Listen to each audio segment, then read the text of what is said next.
bienvenue dans les Chats d'Isa, le podcast qui fait pétiller la joie. Partageons ensemble à un moment une tranche de vie, une expérience, une discussion avec des invités créatifs, artistes, acteurs, créateurs d'un présent joyeux, audacieux, ambitieux, sans prétention, des désirs d'âme et de cœur vivants.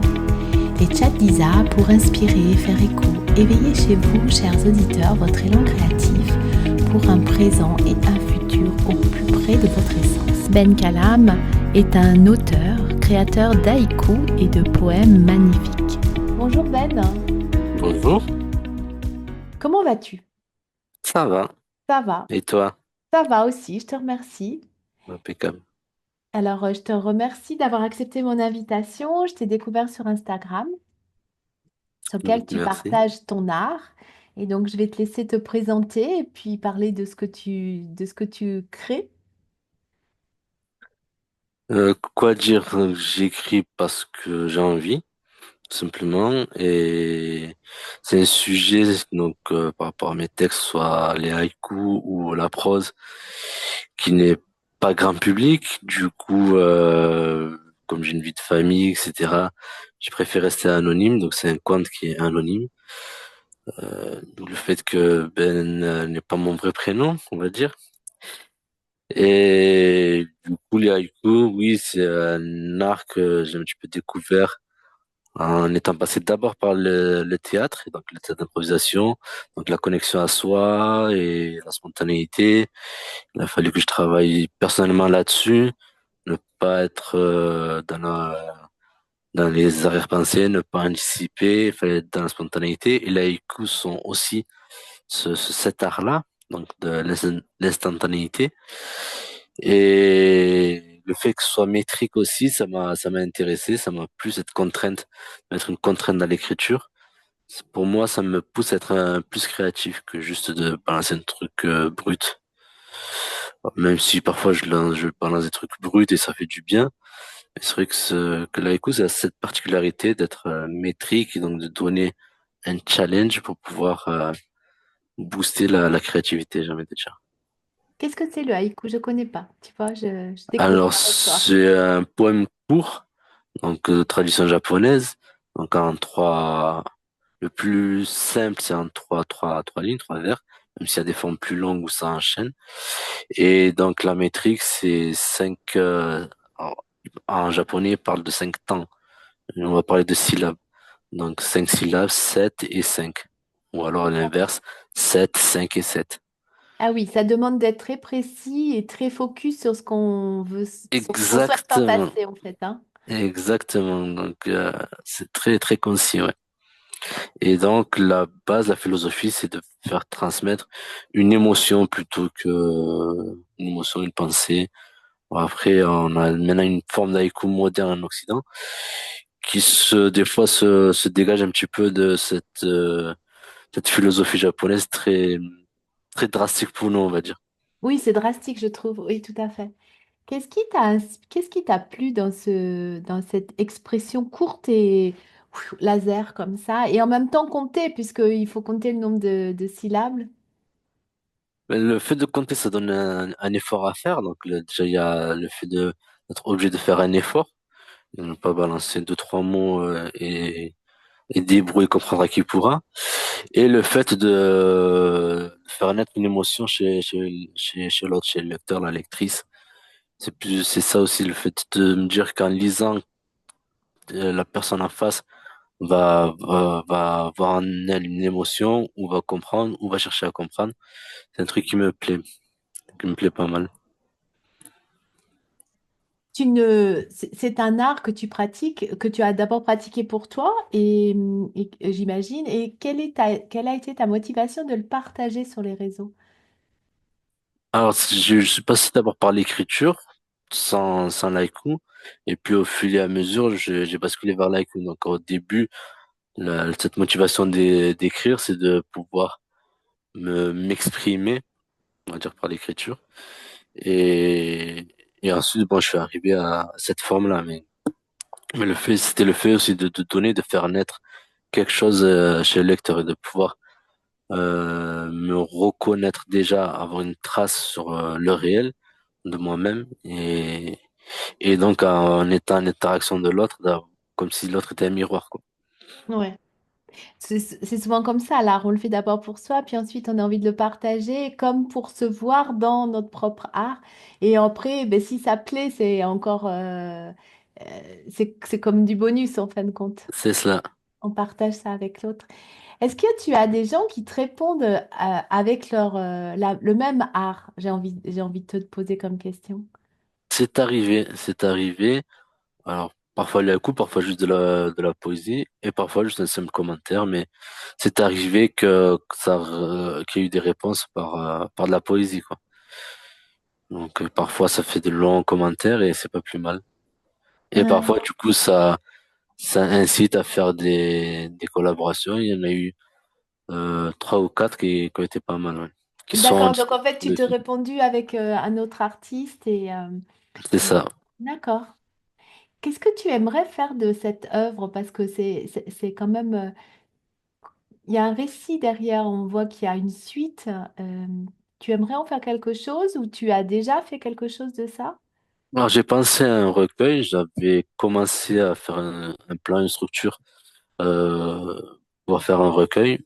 Bon, maintenant, ça fait 3 ans que j'y pense et que je griffonne. J'ai deux brouillons, un que j'ai complètement laissé tomber, l'autre que je l'avais commencé, mais après avec la vie professionnelle, parce que bon, c'est pas mon métier, c'est vraiment à côté. La vie professionnelle, il y a eu pas mal de remous, des fois ça demandait beaucoup d'énergie, et du coup, c'est vrai que je ne me laisse pas assez de temps et pour pouvoir le mettre en fond, quoi. D'accord. Et oui, j'avais pensé à un recueil et pour l'instant, c'est la seule forme pour laquelle je donne.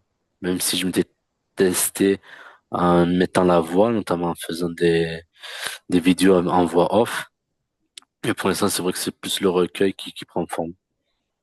Ouais, et c'est sûr qu'avec la voix que tu as, je me permets une voix comme ça grave, posée, profonde, ça donnerait comme un relief. Et, alors c'est sûr que c'est complètement différent entre lire et entendre, hein. Complètement, oui. On Complètement. active comment dirais-je, deux choses Deux différentes, sens différents, ouais. deux sens différentes, ouais. Et c'est vraiment pur, on le voit enfin, je laisserai les gens aller voir sur ton réseau, mais on voit cette forme-là très pure où tu as texte blanc sur fond noir, où les oranges sont très lumineux, très colorés. Oui, alors, pour vous dire l'inspiration de texte blanc sur fond noir, je l'avais inspiré d'un autre conte qui existe et des fois elle est là, des fois elle est pas là, c'était le Beach Club.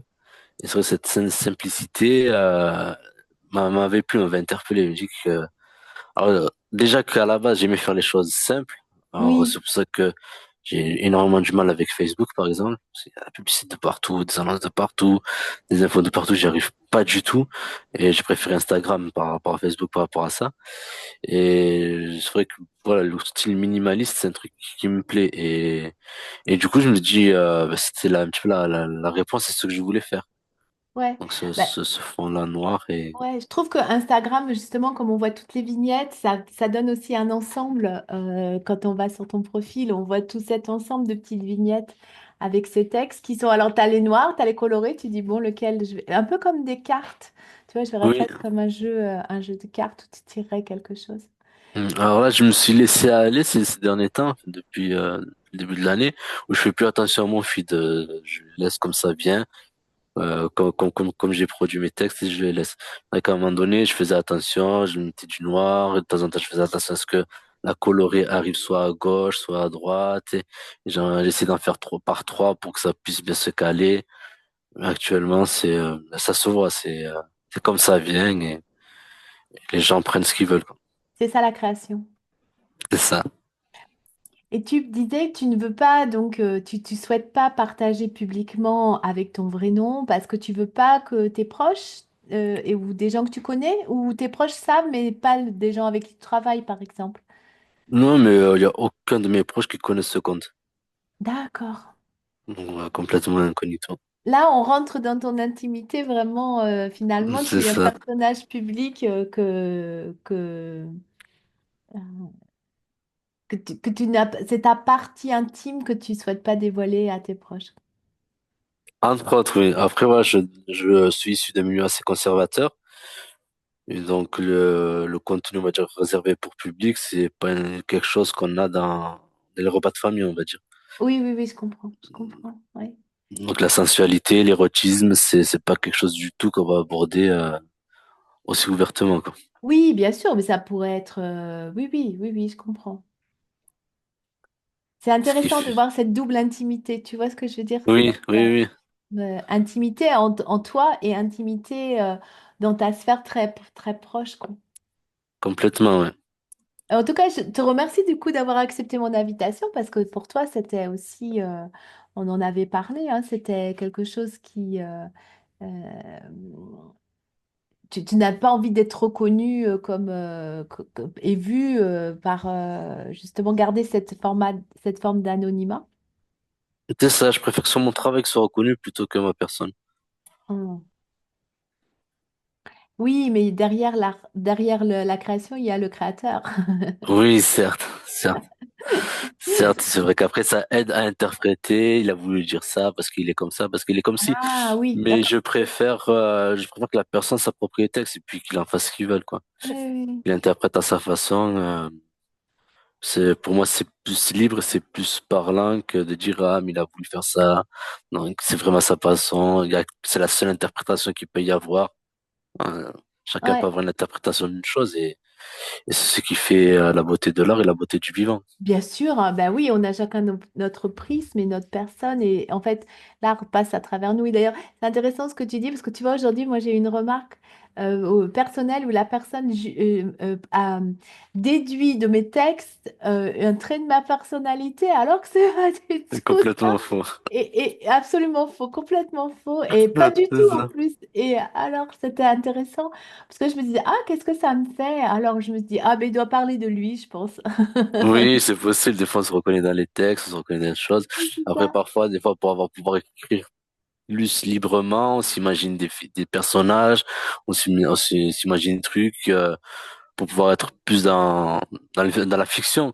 Et Bien les sûr, gens pensent que c'est notre vie privée qui est comme ça. Et bien alors sûr, que non, je voulais dire cette chose que parce que parce que ce personnage-là pourrait le dire, pas moi.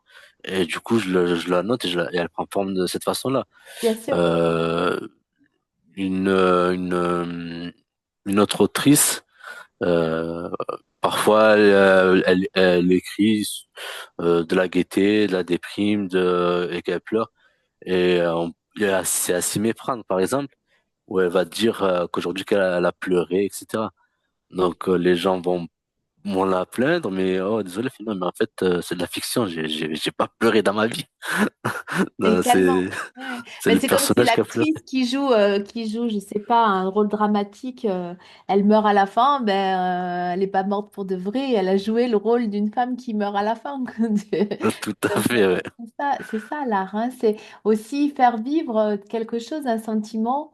Alors, quand on parle en jeu, c'est un peu différent, mais même en Oui, parlant en jeu, en JE, l'autre peut prendre son propre prisme et mettre le JE qu'il veut aussi derrière, hein. mais complètement, complètement. C'est exactement ça, ouais. En tout cas, je trouve intéressant que tu écrives comme ça et puis que tu aies cet élan vraiment que ça voyage de personne en personne et que tu aies des retours et que tu puisses même co-créer avec d'autres personnes. Oui, c'est vrai que j'ai envie de dire pas une communauté, c'est un grand mot, mais j'ai un public qui est assez ouvert et beaucoup sont créatrices de leur côté aussi. Hmm. Et ça aide à s'alimenter. Ouais, ben, en fait, c'est ça, hein. En fait, on s'auto-alimente en tant que créateur.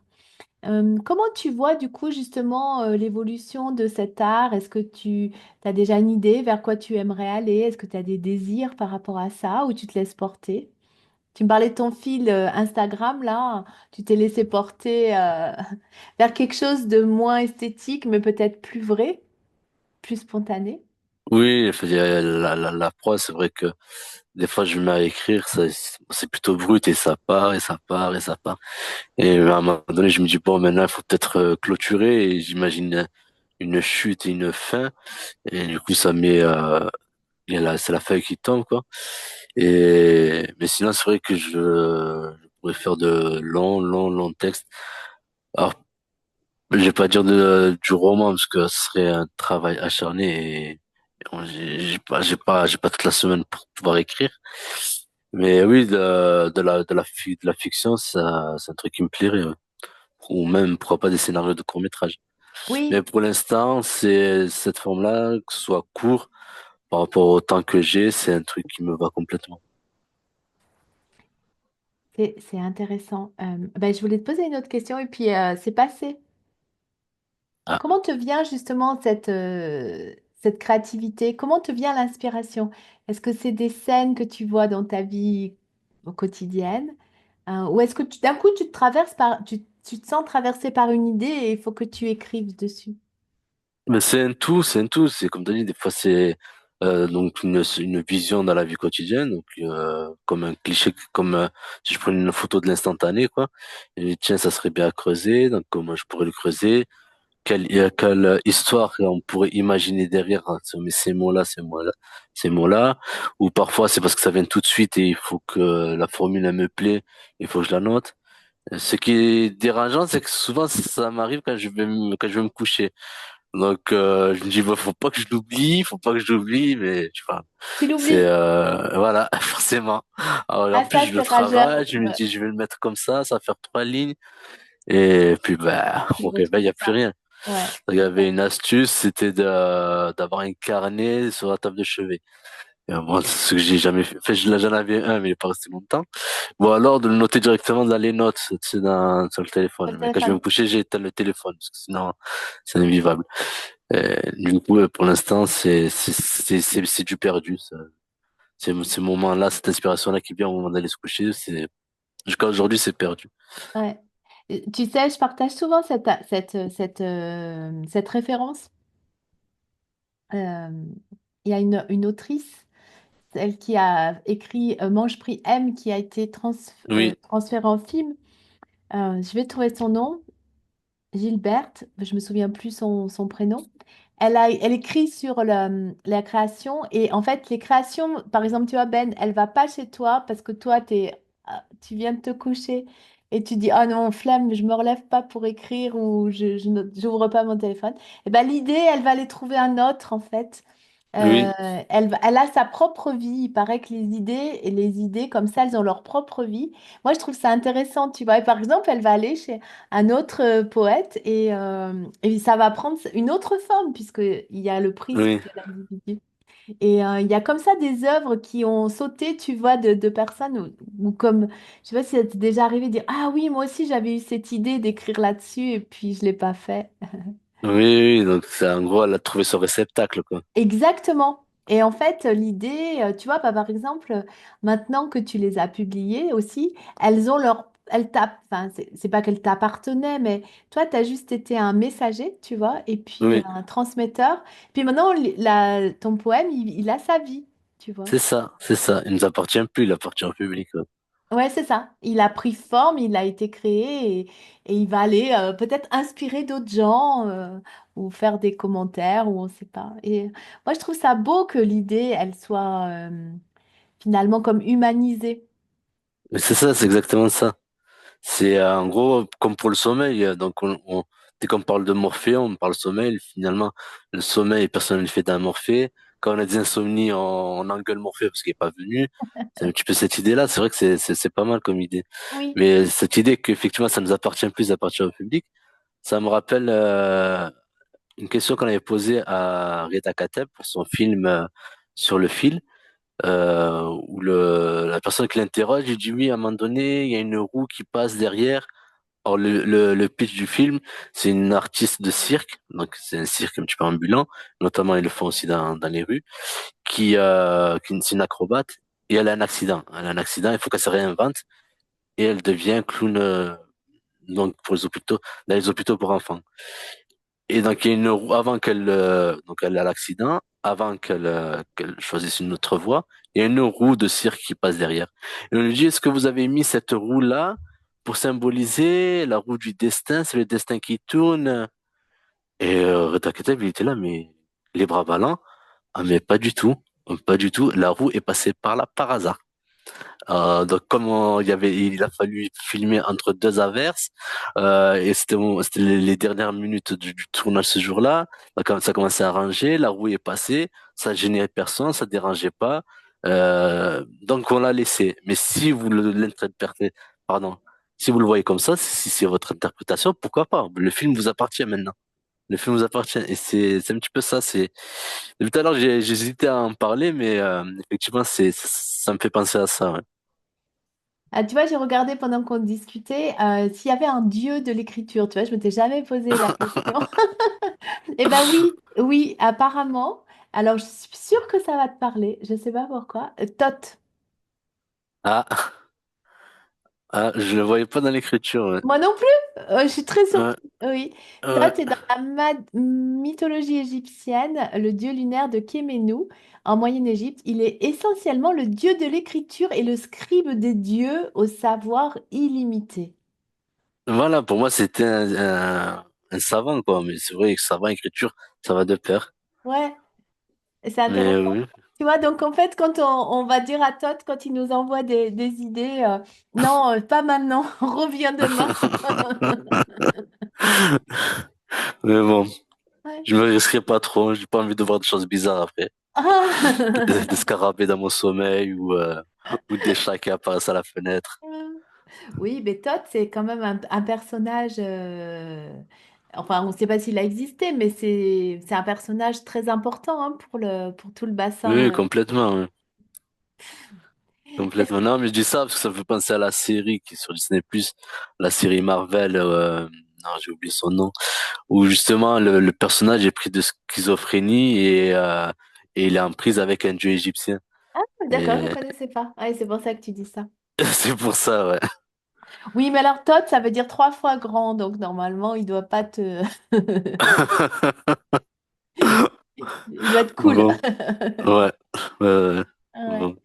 Est-ce que tu as quelque chose à ajouter, que tu aimerais ajouter pour des gens qui aimeraient écrire, qui ont cet élan d'écriture ou d'expression, hein, quelle qu'elle soit, et puis qui se disent non, mais qui je suis pour... Qu'est-ce qui t'a fait de déclic de dire oui, moi je le fais? De le faire. C'est vrai qu'au début, on s'est dit, mais écrire, c'est la forme classique, donc il faut maîtriser le passé simple, il faut ceci, il faut avoir lu, il faut... En fait, non, s'il a la main ou des manches, écrivez, c'est tout. Peu importe ce que ça donne, mais écrivez. Écrivez, si c'est de la prose, de la poésie, peu importe. Écrivez, peut-être que la première fois, ça va pas vous satisfaire, peut-être que vous serez illuminé, surpris par ce que ça va donner. Mais s'il y a l'envie, c'est quelque chose qui veut sortir. Et donc, faites un premier jet. Donc, jetez ça sur une page et peu importe, c'est pour vous si vous voulez le partager, peu importe ce qu'il en vient derrière. Mais à un moment donné, ici, s'il y a cette envie, ne la gardez pas en soi. En fait, j'ai envie de dire, c'est pas bon. C'est comme garder quelque chose dans l'estomac, ça donne des ulcères, quoi. Ça donne la Donc, nausée. ça donne la nausée, ça donne les ulcères, la boule au ventre. À un moment donné, s'il y a quelque chose qui veut sortir, sortez-le, sortez-le. Il n'y a pas mort d'homme, il y a pas le ridicule ne tue pas. Et puis, putain, même si vous voulez pas le partager, vous le gardez, vous le jetez, vous le déchirez, vous le jetez, vous le gardez dans un classeur, vous le gardez. J'ai retrouvé des trucs qui datent il y a peut-être 7 ans. Et je me dis, mais comment t'arrives à cette pensée-là? Enfin, non, mais c'est pas moi. Enfin voilà, c'est assez surprenant parfois. Est-ce que tu Non, es mais pas voilà. surpris que finalement l'alphabet français a 26 lettres et que on peut faire des choses magnifiques? L'agencement de ces 26 lettres, elles peuvent faire tout et tellement de choses d'univers variés. L'informatique, c'est deux caractères, le un et le 0. C'est Et vrai, on en tu as fait tout un raison, monde. tu as raison. Donc, Ouais, ouais, j'avais pas fait. le nombre, les éléments qui permettent de coder un langage ou une langue, ça fait longtemps que je suis passé un petit peu. Mais après, c'est vrai que le fait de se dire qu'il y a très peu de mots, on va dire, et qu'on peut déclencher énormément d'humanité derrière, Oui, c'est parlant. C'est parlant. C'est surtout dans l'agencement des mots. Des fois, enfin, on peut se dire la poésie, c'est trouver des mots hyper compliqués dans un vieux français, dans ce truc. Mais on peut utiliser des mots complètement banals et faire naître des choses incroyables. Il y a une autrice qui est aujourd'hui à Caen, je crois. Alors, pardon, elle avait marié la poésie et l'écriture. Et, son hashtag, c'était poésie du banal. Et, et donc, elle réclamait, avec les mots simples, faire la poésie. Donc lui, il n'y a pas besoin d'avoir des...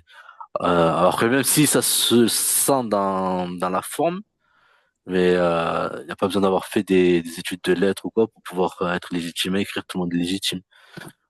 Après, est-ce que être super savant, super sachant, ça va donner plus de beauté que la poésie du banal? J'en doute un petit peu. oui, Mais j'ai un copain, ça peut pardon, être très intellectuel et pas émotionnel, et inversement très simple, mais provoquer beaucoup chez celui qui va le lire. complètement, ouais, complètement. Et je t'ai coupé, excuse-moi.